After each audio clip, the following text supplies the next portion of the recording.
અમારી ચેનલને સબસ્ક્રાઇબ અને વિડીયોને લાઇક કરવાનું ભૂલશો નહીં, જેથી અમે આ તમામ કાયદાની માહિતી આપ સુધી પહોંચાડી શકીએ. કલમ 28. સંમતિ જે ભયના લીધે અથવા ખોટા ખ્યાલના લીધે આપી હોવાનું જાણવામાં હોય. કોઈ સંમતિ આ સંહિતાની કોઈપણ કલમમાં નિર્દેશિત સંમતિ નથી.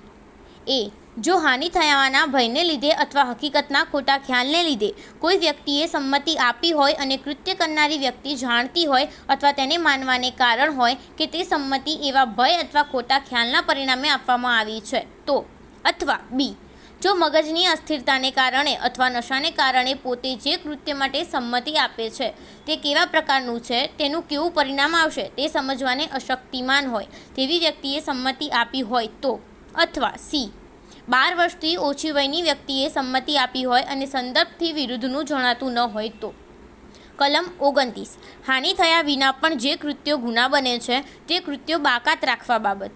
જેણે સંમતિ આપી હોય અથવા જેના થકી સંમતિ આપવામાં આવી હોય તે વ્યક્તિને કોઈ કૃત્યથી જે હાનિ થાય અથવા તેને જે હાનિ પહોંચાડવાનો ઈરાદો હોય અથવા તેને જે હાનિ થવાનો સંભવ હોવાનું જાણવામાં હોય તેવી હાનિ થયા વિના પણ જો તે કૃત્યો ગુના બનતા હોય તો તે કૃત્યોને કલમો 25, 26, 27ના અપવાદો લાગુ પડશે નહીં.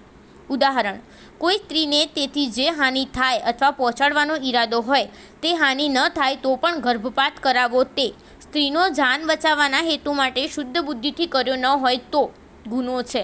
તેથી તે કૃત્ય એવી હાનિના કારણે ગુનો બનતું નથી અને ગર્ભપાત કરાવવા માટે તે સ્ત્રીની અથવા તેના વાલીની સંમતિ તે કૃત્ય વાજબી ઠરતું નથી.